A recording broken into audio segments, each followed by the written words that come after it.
Deborah, welcome to the sisterhood. We're glad to have you. Thank you so much. It's great to be here with you guys. How are you? Well, I'm doing well today because here in the Northwest, we are finally warming up and getting some sunny temperatures. It has been a long time coming, let me tell you. Unlike the Northeast, we are not. We have been in the Arctic over here for a long time. Okay, Wow. where are you in the world, Deborah? So I'm right outside of Washington, D.C. I'm in a little town called Old Town Alexandria, Virginia. Mhm. So yeah, we were 95 yesterday with all Yeah. the humidity that brings. So wish I could share it with you. Yeah, I know. And tell everyone a little bit about what you do and how you spend your days. So I am the ultimate mom coach. I am the investigator. I am the researcher of anything that's going to make your life and your home run smoother. I am a champion for mothers in every stage of motherhood, hoping that she knows supermom is not the syndrome. The supermom syndrome is not her goal, but that her goal is to be a super mom uh, without having to be perfect at all that she does, because all that does is robs us of the joy of parenting. Yes, that's true. It's really true. I'm just sitting in that truth right now. Yeah. Yeah. And, we're talking in this series about this cultural moment, about the culture that's happening around us. And the truth is, part of the cultural moment is a real heavy burden on parents and moms, especially, to live out this standard of perfection. Can you speak to that? That's not really what we're talking about today, but can you just speak to that for a second about why you think that is and what moms can do with that? Yeah, I think there's a lot of reasons why that's going on right now. Our kids are adults, right? Our kids are 31, 27, and 25. And my friends and I often look back and we are so thankful there was no social media when Mhm. we were bringing up our kids. I think the constant comparison to what looks like it's perfect, or this really amazing Instagram shot, or this really fun TikTok thing that's going on. I think for some of us as mothers, we're already feeling inadequate or that we're not doing our best. But to be bombarded with what looks like these images of perfection and perfect families, and all their kids are going to four-year colleges, and it's just an onslaught of information. And so I think that the biggest battle we have is not comparing ourselves to others. Just because there was a perfect Instagram shot does not speak anything to what's real life and really going on in that family or in the heart of that mom. So I'm just really thankful that I didn't have that to combat along with all the other things that I was trying to do as a mom. I think it's just really hard right now. Yeah, I remember we had Kurt Thompson on our one of our series this spring, the neuroscience series. And he said the only way to not screw up your kids is to not have them. And he was saying it tongue in cheek, I just love him. It's true. And it's so true. I mean, just don't have them because we're all going to make mistakes and that's just what it is. But I have a quote I always say, and that perfection was never the goal. Love is the goal. I mean, from First Mm. Peter 4:11, that above all, love each other deeply. That's the call. But we kind of get upside down in it because we're trying so hard to do right by our kids. The heart behind it, the motivation is Yes. right, right? We're wanting this formula of like, okay, if I do this and this and this, and things are going to go well. And the heart is good. We just kind of get it all mixed up in the application, I think, of it sometimes. Yeah, that's perfectly said. I tell my kids often, I know I wasn't the perfect mom, but I need you to know that the motivation behind it was always love. Mm-hmm. It was always my Mm-hmm. desire for you to be who God called you to be, for you to have what God called you to have, for you to sit in places and in at tables and indoors, walk through doors that God opened for you. And I think in the process of that, I admit this to them now as well. I did a lot of parenting out of fear. Mm-hmm. And I think in this cultural moment, I think a lot of us are parenting out of what we don't want to happen, right? We don't want that. So we're going to do this. and hopefully it's going to switch it around and it won't happen. But I don't know that, and I really don't believe that that's how the Lord wants us to parent. I really appreciate that. And I think it's true. And I think there's more fear than ever in this cultural moment. So speak a little bit more about what specific challenges is this cultural moment bringing to parents that has not maybe always been, at least in recent history. We talked in this series to Jerry Sitzer, who gave us kind of this overarching arc of the church in history, realizing that we're not the first ones to face really hard cultural moments. However, in our history, right, which in our lifetime, that's all we can really go on. So what is it about right now for us in this time that's especially challenging? I think when we talk about cultural moments and cultural norms, that's such a big and broad topic. Because every cultural norm is not bad, right? There are certain cultural norms about behavior, about etiquette, tipping your server. Like there are all these cultural norms that really are fine. And there's something for all of us to kind of reach for. But I think what we're talking about really is when the cultural norm and your family values kind of collide. And what do we do in those moments when what I desire and what I desire for my kid, who right now may be a teen or a young adult, right? So my control is much lower than it was when they were 5. And I could tell them who you're playing with, what house you're going to. It's very different once our kids are a little bit older. And so the thing that I really like to focus more on, as opposed to what's wrong with the cultural norms, because we don't have any control, right? That's kind of like what's going on out there. What we do have control over, though, is what's going on in here, in our home, in our hearts, and how we are engaging our children. As I spoke a few minutes ago about parenting out of fear, I think that what that does is it puts us in a place where oftentimes we have all these rules and things that they can't do and places we don't want them to go and things we don't want them to watch and see. But I think what we miss, and someone shared this with me many, many years ago, rules without relationship lead to rebellion.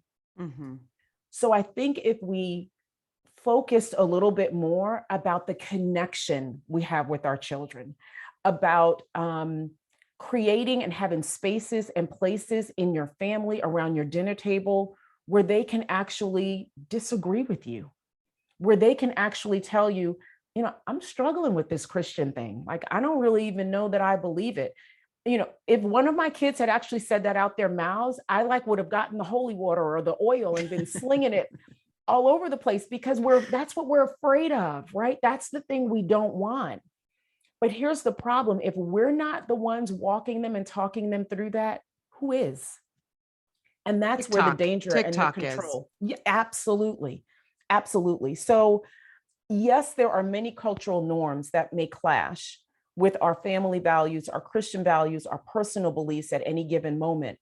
But I just feel like if I focus on the things that are mine to focus on, if I focus on the things that God has put in my control, and it's my job to train up my child in the way they should go. It's my job to nurture, to pour into, to protect, to provide for, to love, to welcome, to, the Bible says to not exacerbate them, right? Don't have so many rules that they just can't keep up. That's the Old Testament, right? We couldn't do it.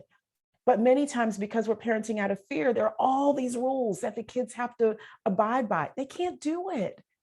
They can't do it. So my encouragement is focus on the things that God has given you and that are in your control to change and to control, because the stuff that's going on outside of those 4 walls, you don't have a lot of control over. That is very true. We don't have control over. So what would be an example of the kind of thing that you would control, that you would say, okay, this is important? Or maybe also give us an example of something that you would say, I'm not going to choose that battle because it's not the battle that's most important to me. Yeah, that's a good one. So I can really speak to this because I blew this a lot when I was parenting. So this is right in my wheelhouse. So I grew up the child of an alcoholic parent. And so when you grow up in that environment, as you become an adult, you want so much more control because things were so out of your control when you were, at a stage and age where your voice didn't matter. And so I really struggled with control. I wanted rooms clean, chores done. I wanted everything to fit in a box. And what I found was I picked a lot of fights that I shouldn't have picked. There were just certain things that were not mine to pick. It was certain things that I could have spent better energy on connecting as opposed to list checking, right? And I know that's important, right? We've got to check these lists. We've got a lot going on when there are kids in the house.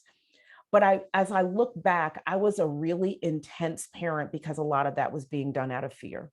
And so when you're thinking about, is this the battle that I should pick? Is this the hill that I really want to die on? Pause before saying anything. Just take a few minutes, leave the room if necessary, allow yourself, because many times our first reaction is not our best reaction. It's either emotional, we're irritated, we're upset, something didn't go right. So before you even respond or react, just take a few minutes and say, you know what, give me a second, I'll be right back. And allow yourself the moment to say, is this really that important? Now, of course, if you're about to have a house full of people over, yeah, it's kind of important right now that you clean your room. If it's a Saturday morning and no one's here, close the door. I don't really care. I just don't want to see it. So you really have to decide for yourself in the moment what is real important. One thing for us that was a non-negotiable, I had to know where you were going. If you were a teen and still in our home, I had to know whose house you were at. And I had to know that there was some level of adult presence, right? And there had to be, and if you were going somewhere and I didn't know anybody, I was that mom that wanted to call and say, hey, it's Debbie Porter. You don't know me, but my kid wants to come hang out. I was that mom because for me, I don't know, the norms were changing. I don't know these folks, right? So for me, though, that was a non-negotiable. And my kids joke and tease me about it now. My kids are adults again. They'll come over and be like, Mom, I'm going to run over to my friend's house. Do you want to call? And I'm like, ha, very funny. But yeah, I think you have to decide for yourself. But for us, their safety was important and whose presence they were in was important. That was a non-negotiable. Those are great. There's two things I was thinking about as you were talking. The first one, a lot of what you're saying is ringing true to this Kurt Thompson interview that we did. But basically what he said in a nutshell is if we don't deal with our internal wounds, hurts, past, then we will ask our children to work that out basically through our behavior. And then it's going to come out right, all wonky and sideways. And so his encouragement was make sure that you've done the work in your wholeness. And that's what I heard you saying there is that, I heard you saying, I had things from my past growing up in an alcoholic home that impacted my parenting. But if we don't do that work, and I appreciate your honesty in that, because we all have those things. And if we don't do the work, we're going to carry that forward. And so I think that's just a great thing to just pause and consider, like regardless of what stage of parenting we're in, what am I carrying into parenting that maybe I'm asking my kids by proxy to deal with that they shouldn't be dealing with. And I need to deal with that in a healthy way with a pastor, a counselor, whatever method. So thank you for that, Deborah. And then the other thing I wanted to say is the other thing you brought up was just this discernment piece of in this moment, what is the wise thing to do? And what a great question. Sure, like you said, maybe the wise thing right now is my child needs to learn to clean their room. And this is a part of them learning how to be a responsible human in the world. But maybe this isn't a battle to fight because there's a lot of other things happening in this child's life that's hard right now. And maybe the wise thing to do is to say, hey, let's go get breakfast and leave your room. So anyway, thank you for those. I felt like that was just those were two really helpful things I just pulled out of what you said. And I think too, if I could add to that, I think that the other thing we always have to keep in mind is that we are raising them to launch. The goal is for them to develop not just the academic accolades and degrees and diplomas, but there are some real life skills that they have to be able to work through and work out to launch successfully. We don't want them to just launch, we want them to launch successfully. And I find that in this day and time, mothers in particular are Johnny on the spot for every problem that arises for their kid, which is motivated by love. But on the other hand, it can develop into a handicap for them. So when they come home and tell you, the teacher, blah, blah, blah, blah, blah, whatever it was, or at school today, I got in trouble for such and such, before you fire off that email to find out my Johnny didn't do that and he said this, engage your child and ask some questions. Because here's the thing, we can't tell them what to think, but we can teach them how to think. It's good. And how to process and how to step into having a difficult conversation, even with someone who is, your senior, how to engage in a difficult conversation with a roommate. We all know that at some point when they leave, something's not going to go right and you're not going to be there to fix it. And so continuing to fix it up until the moment they leave provides a handicap. Sometimes they just got to sit in the decisions and the choices that they've made, and the natural consequences of life begin to develop in them, discernment, decision making. So we've got to stop rescuing as well. Well, and problem solving. And I'm a DISC coach, which is, the DISC assessment. And for some personalities, that's a lot easier than others. Like for some people who are a little bit more like just reserved, or the more thinkers, or, they'll gather information. And for others, they're quick actors, they're quick reactors. And so for some of us, that's harder than others. And even yesterday with my college boys, they're assigned to paint the fence. Okay. That's their job right now. And it's a big fence and it's a long fence.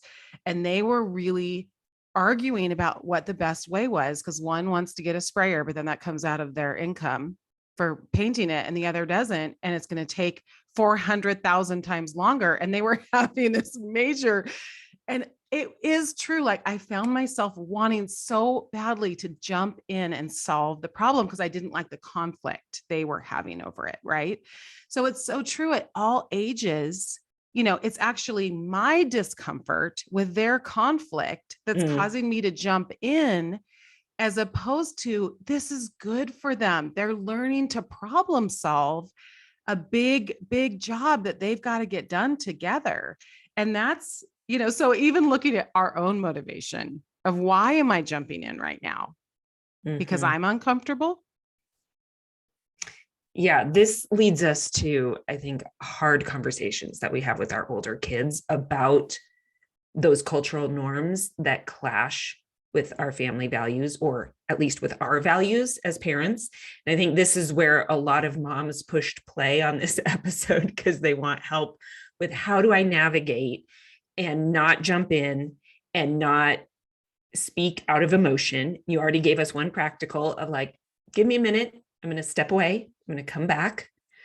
How do you suggest that moms, as they're talking to their kids about some of these hot topics, enter into conversations in a way that is modeling how to have a hard conversation and not necessarily what to think? Yeah, that's a great question. I think one of the things we have to make sure that we're doing is that there is a space and place in our homes for us to have these conversations. I think sometimes they're so uncomfortable that we're just hoping someone else is doing this with them, because we don't feel equipped. We're not quite sure how to step into it. So I think first off, you have to resolve, I can do hard things. I've done hard things before. Look, we've birthed humans. Like, what can we not do? Okay. We can do it all. Maybe not all at the same time, but, Yeah, good. But we have to first resolve, I'm going to do this. And one way to do it is more so with questions, not like peppered questions, not like, interrogation, but quizzitive, curious questions to kind of see where they are with it, to kind of see where their friends are with it.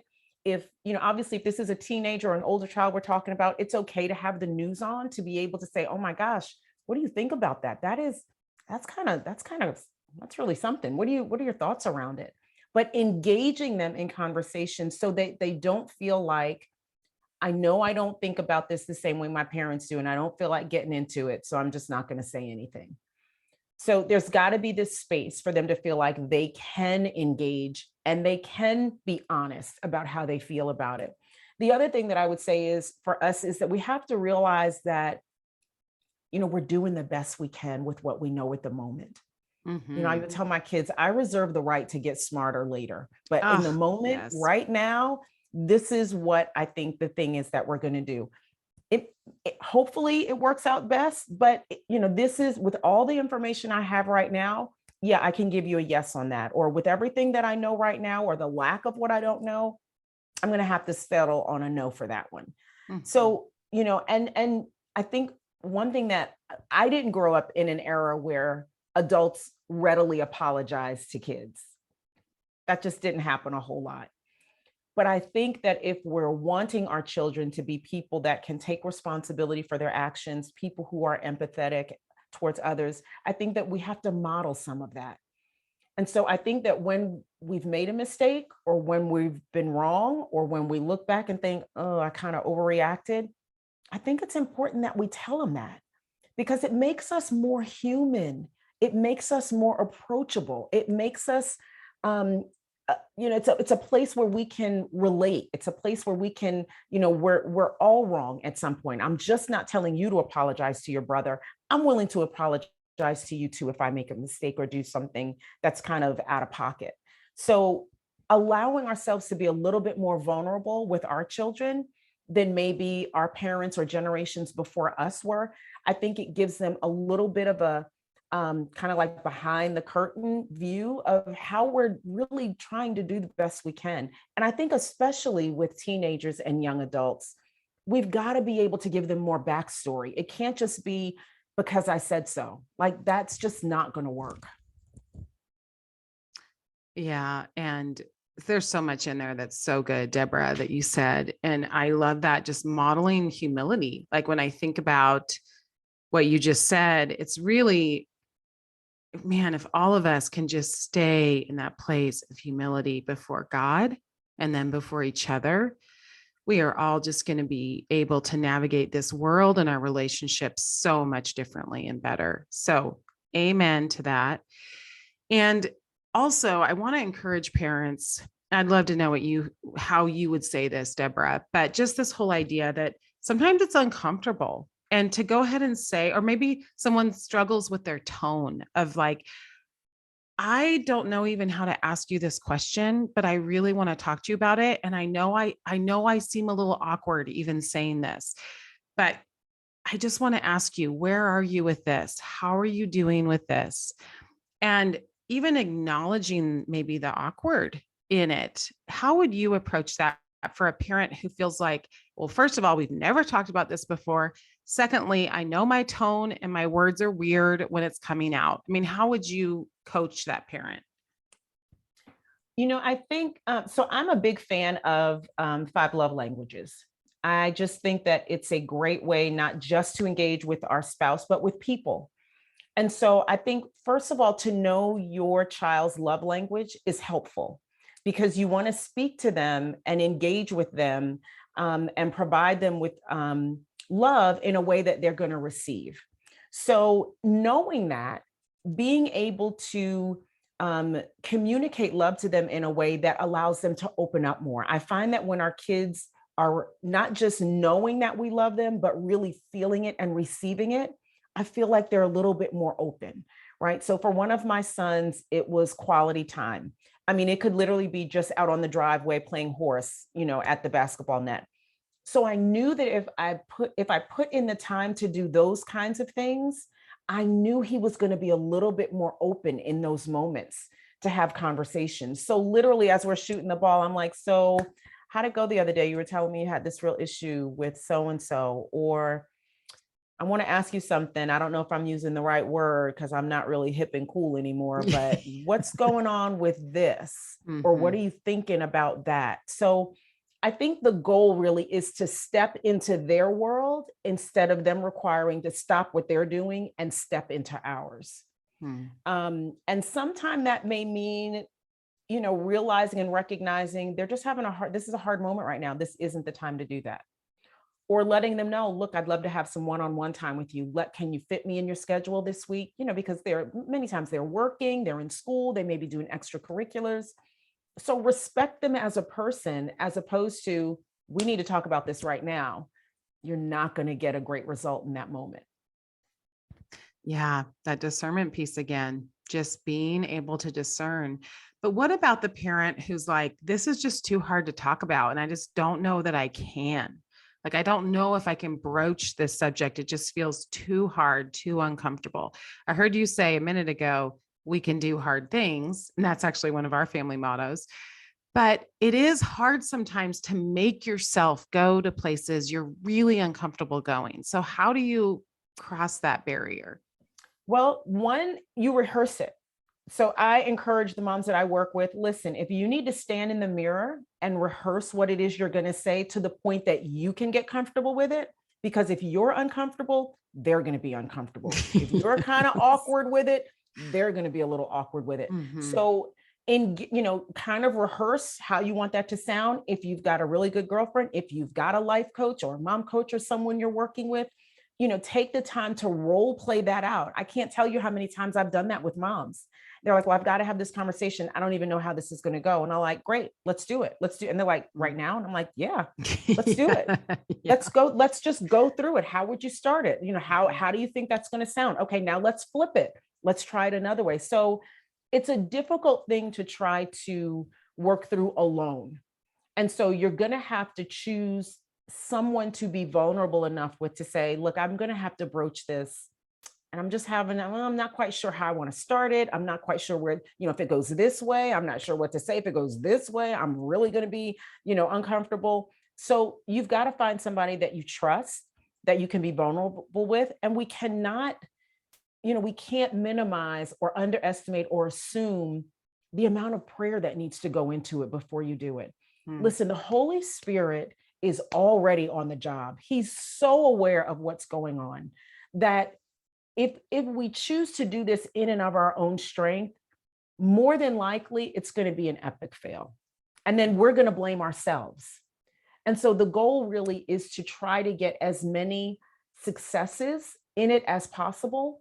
So spending that time in prayer, I tell this story all the time, and my kids still tease me about it. But there was a moment when one of my kids, who shall remain nameless, said that they were going to get tutored in math by another student, which made sense because they were struggling in math. I knew this family, and this was the kid of the math teacher. So it sounded great to me.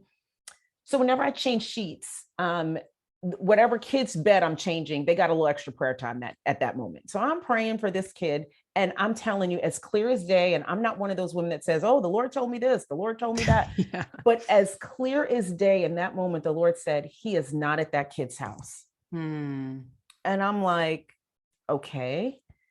So Lord, I don't even know what we do now. So he's not there. So what do I do?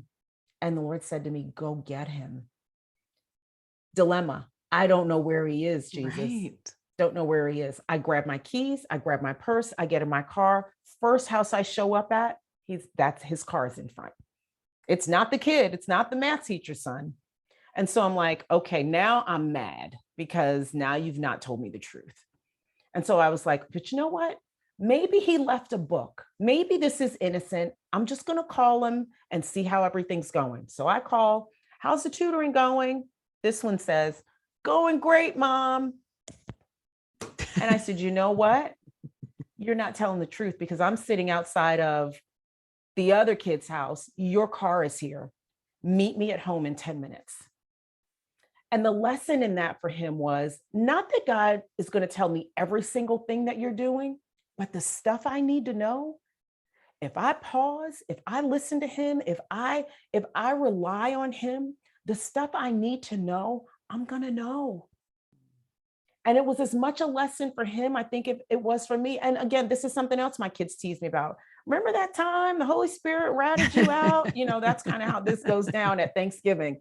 But, we can't underestimate the ability and the willingness and the desire for the Lord to want the best for them much more than we even do. So relying on that and really just knowing that, God, without you, I can't do this. I don't really even know what I'm doing. It makes a difference. Yeah, it does. It makes a huge difference. And I think of some really hard conversations I've had recently with some of my kids. And I've had to go in with the sense of what's my end goal. And sometimes my first answer to that is their response. And I don't have control over their response. Like my end goal is for her to change her mind. That's my end goal. Right. And that I can't control that. So then I have to reframe and say, okay, Lord, help me know what a realistic end goal is that I can control. And usually it gets down to how she feels. And again, I can't control that, but I can control my own approach. And that is tone. And when I'm emotional, Krista was probably thinking of me when she was like, some people, their tone. But when I'm emotional and I'm stressed, that comes out. I think that's normal. It comes out in my tone. So having to take that time to really ask myself, what is a realistic goal that I will consider a success that is not dependent on her response as much as me feeling good about, I feel really good about how I said that, and kind of leaving it at that and being willing to walk away when I'm not maybe getting the response that I wanted. Absolutely. Because here's the other thing. Some of this with our kids, we're sowing the seeds. We're not necessarily going to see the harvest in the time frame that we want, right? You don't plant a seed for a flower and then go back out an hour later and boom, flowers. Like it takes a lot. And so, we would often pray over our kids, Lord, bring people across their path that they respect, that they honor, that they trust, that are completely sold out and in love with you, and that they are going to give them the instruction and the direction from the heart of God. I don't care where it comes from. I don't want the credit. I don't need the credit. I just need for it to be you.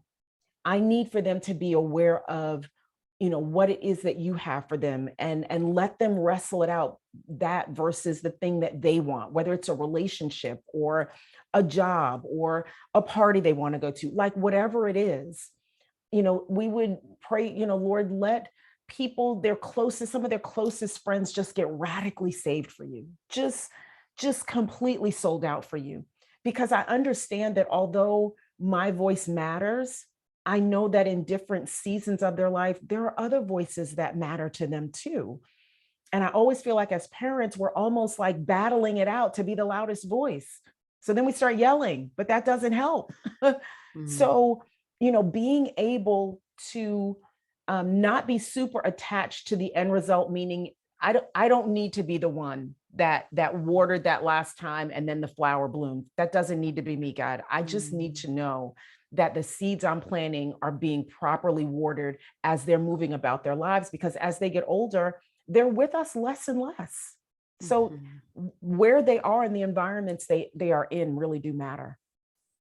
I was just actually on the Peloton this morning listening to Maverick City Worship's Wait on You. And there's a line in there that talks about basically, I trust in your goodness. And it's just kind of this declaration of like, I'm going to wait on you, God, because I trust in your goodness for my kids. And I was singing it for my kids as I'm pedaling, but like, really this idea that there is a waiting and we can't expect that immediate result. So I love what you said about trust in the goodness of God and pray in the goodness of God.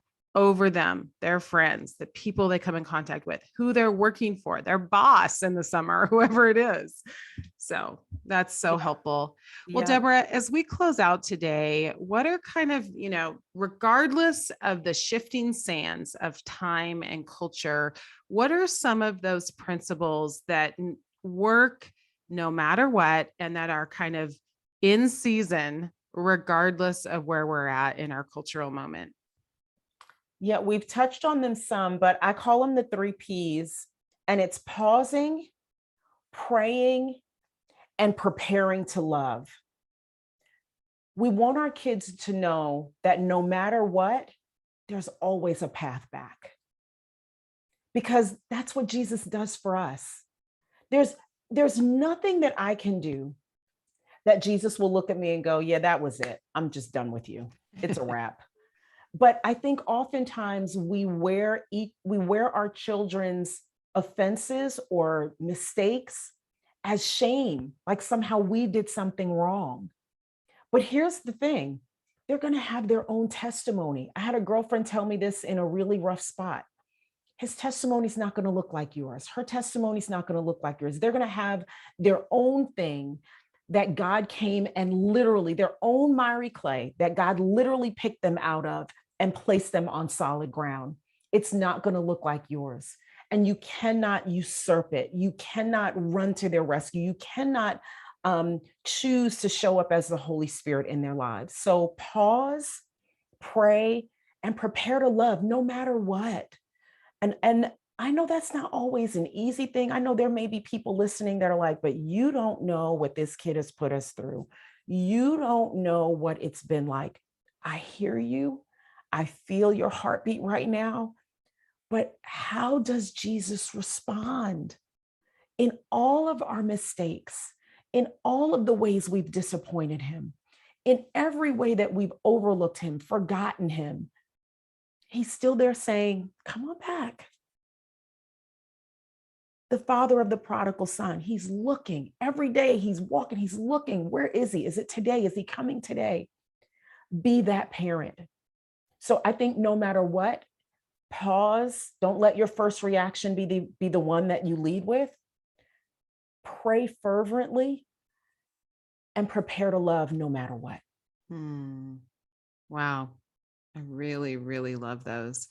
And I love what you said about the shame piece, that we sometimes take on the shame instead of having that, again, back to trusting in the goodness of God. Like, this is building their testimony. This is actually building their testimony, God, and I'm going to trust you in it, because you're right. Sometimes they have to go down these really hard paths. And I my husband and I talk about this a lot. Some choose the easy way and they learn the easy way. And some, they've got to take the hard road. It's just how it is. Some just take the hard way. Even if they've all been brought up in the same house, that's right, with the same things, you just look and you're like, where have you been here? Like, what are we doing right now? What are we talking about right now? Mm-hmm. But it's true. They're very different. And we would try to give our kids 3 things to think about, right? If you're going to make this decision, I want you to think about, will this decision support or derail the relationships that are important to me? Wow. Whether it's us, whether it's your connection to God.